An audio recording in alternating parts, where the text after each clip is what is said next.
Bien, y pasamos ahora a la segunda parte del vídeo 2, que será las repercusiones en España de la Revolución Rusa.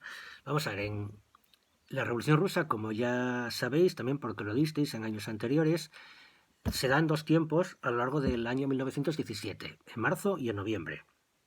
Lo de febrero y octubre engaña un poco, pero bueno, es por el calendario juliano que se usaba en aquella época en el Imperio Ruso. Bien, hay que decir que la Revolución de marzo, cuando cae el zar, tiene un impacto muy grande en Europa occidental porque eran países que estaban combatiendo en la guerra y entonces que uno de los actores principales de uno de los dos bandos tuviera una inestabilidad política tan grande, pues afectaba mucho. Pero en España, bueno, no hay que pasar desapercibido, pero casi en el sentido de que la situación política interna era tan grave que la verdad que no hay que la gente se dedicara a mirar mucho por lo que estaba pasando en Rusia y que los problemas de Nicolás II. Ahora bien, a medida que se va complicando la cosa, pues la cosa se empieza, bueno, pues empiezan a mirar un poquitín más para lo que está pasando. Y sobre todo, evidentemente, a partir de noviembre. A partir de noviembre, cuando los bolcheviques toman el poder, y ahí sí que hay una onda expansiva, digamos, tremenda, que llega a los cinco continentes y evidentemente a España también. ¿Por qué? Porque por primera vez la clase obrera toma el poder en un país.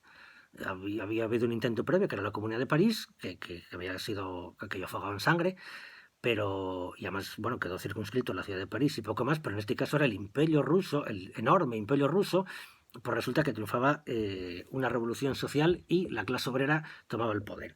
Entonces, claro, lógicamente, un movimiento obrero español que acaba de sufrir una derrota, que es la del verano del 17, pues lógicamente supone una inyección de moral tremenda. Y además supone también un ejemplo a seguir. Entonces hay que decir que cuando en 1919 los bolcheviques montan en Moscú la Tercera Internacional para agrupar a todos esos sectores de la Segunda Internacional que estaban descontentos con la evolución de la Segunda y que habían quedado definitivamente quemados con la participación de buena parte de los partidos socialistas con sus respectivos gobiernos en la carnicería de la Primera Guerra Mundial, lo consideraba una auténtica traición de clase, pues la creación de la Tercera Internacional o Internacional Comunista hace que le surjan partidarios a veces de forma un tanto insospechada, porque por ejemplo una de las organizaciones que primero se adhiere o tiene voluntad de adherirse a la Tercera Internacional es la Confederación Nacional del Trabajo, es decir, la central anarquista, que mandan ahí bueno, dicen, esto de la Tercera Internacional está muy bien, nosotros apuntámonos para allá, y mandan a una delegación dirigida encabezada por Ángel Pestaña, un notorio dirigente de la CNT, pero una vez que van para allá y ven lo que hay, pues ya, pues que ellos presta menos. Con lo cual, cuando vuelven, el informe es desfavorable y, bueno, la CNT de alguna forma se desapunta, vamos a decir así, de la Tercera Internacional. Pero el impacto es más duradero en el Partido Socialista, como era normal, porque es lo que ocurre en todos los partidos socialistas del mundo. Entonces, en el Partido Socialista Obrero Español, pues también mandan una delegación, oye, a ver qué pasa con esto. La Segunda Internacional estaba en la práctica deshecha a partir de 1914 y entonces, bueno, pues el Partido Socialista mandó una delegación encabezada por dos notables dirigentes, que uno es Fernando de los Ríos y otro un asturiano de Yuanco, que ya era Isidoro Acevedo. Y entonces la cosa está simpática porque Fernando de los Ríos cuando vuelven, Fernando de los Ríos hace un informe diciendo esto no está bien, esto no, el PSOE no tiene que seguir el camino de la Revolución Rusa, y esto de la Tercera Internacional, pues que no procede. Y Isidoro Acevedo dice lo contrario, esto está muy bien, este es el camino que hay que seguir, y el PSOE tenemos que estar ahí. Con lo cual, bueno, pues ahí el año 1919-20, pues es un conflicto interno en el Partido Socialista muy grande sobre si hay que adherirse o no a la Tercera Internacional. Es el mismo debate y además con los mismos argumentos que se va a dar en los partidos socialistas de todo el mundo. Con la diferencia de que en España el PSOE, claro, era un partido chiquitín. Entonces, lo que ocurre es que la ruptura para la formación de lo que sería después el Partido Comunista de España se da en dos tiempos, y los dos en el año 1920.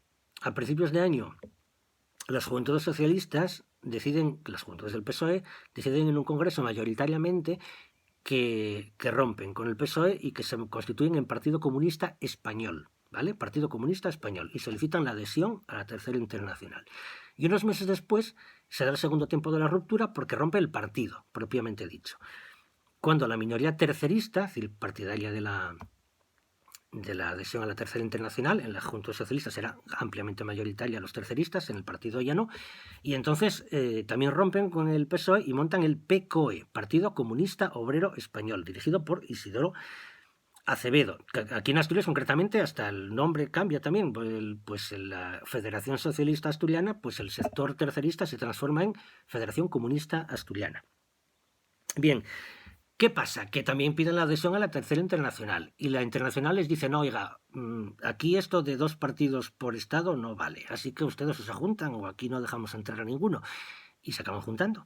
Y entonces, a principios de 1921, nace el Partido Comunista de España, sección española de la Internacional Comunista. ¿Vale? Hay que decir también que aquí el primer núcleo pro-bolchevique que hubo aquí en Asturias, antes de que aquello empezara a ferver en el PSOE y en la CNT, fue un grupo de muy poca duración, unos meses nada más, que surgió de las juventudes del Partido Republicano Federal y se llamaban Juventud Revolucionaria Roja. ¿Vale? Duraron poco tiempo y la mayoría después acabaron volviendo para el Partido Federal. Pero era interesante ver también porque cómo ese ejemplo de la Revolución Rusa generaba una atracción inmensa, no solamente sobre el movimiento obrero organizado, sino también sobre otras expresiones de la izquierda. ¿Vale? Bien, respecto a las influencias de la Revolución Rusa, también se va a traducir en un aumento de la combatividad del movimiento obrero. Hay un efecto de emulación, ocurre en toda Europa, sobre todo después de que acaba la Primera Guerra Mundial, y en España no hay problema con los soldados desmovilizados, lo que hay más bien y un problema que España deja de exportar todo porque ya no es necesario, los países contendientes ya no lo son y ya se pueden dedicar a producir para ellos. Entonces, viene un periodo denominado el trienio bolchevique, que abarca desde 1918 a 1920, que es un periodo de una enorme inestabilidad social, conflictividad con el movimiento obrero, un movimiento obrero muy combativo, y fundamentalmente quien lo mueve es la CNT, Confederación Nacional del Trabajo. Y va a tener 2 focos fundamentales, que es el campo andaluz, el movimiento que es fundamentalmente cenetista, los jornaleros, y la clase obrera catalana, que también, como ya habíamos visto, son fundamentalmente cenetistas, y que van a ser reprimidos con una violencia extraordinaria, ¿vale? En el caso catalán, pues ahí básicamente a través de organizaciones para policialas más bien, que son los pistoleros de los sindicatos libres, que eran los sindicatos patronales que se dedican directamente a la eliminación física de dirigentes anarquistas, a lo que los anarquistas van a contestar también, bueno, pues con actividades también eliminando a gente de los llamados sindicatos libres y empresarios catalanes, ¿vale? Uno de los actores fundamentales de esa represión, porque también se implica el ejército en la represión de los cenetistas, es el capitán general de Cataluña, que en esos momentos es un general que se llama Miguel Primo de Rivera, que después, bueno, tendremos ocasión de hablar bastante de él, ¿vale? Y luego, ya para rematar, sobre las consecuencias de la Revolución Rusa, pues está también que el miedo, el pánico que genera esa revolución en las clases dirigentes de todo el mundo, pues obliga muchas veces a hacer concesiones. Y en España también se va a notar. Por ejemplo, en 1919, en España se consigue la jornada de 8 horas. Es resultado también de huelgas del propio movimiento obrero español, pero también un poco resultado de ese miedo a que ese movimiento obrero vaya más y siga el ejemplo de la Revolución Rusa. Hay que decir que aquí en Asturias, por ejemplo, los mineros asturianos consiguieron, creo que fueron los segundos del mundo, después precisamente de los rusos, en conseguir la jornada laboral de 7 horas en el interior de la mina, que es una conquista social importantísima. Y también en 1920 surge el Ministerio de Trabajo porque los gobiernos descubren que, oh Dios mío, igual era necesario legislar sobre el trabajo y no dejarlo todo aquí a libre... dar patente de corso a los empresarios porque hagan lo que les dé por la gana, que era normalmente lo que iban haciendo en todos los países, ¿vale? Bueno, pues hasta aquí lo dejamos y que os preste.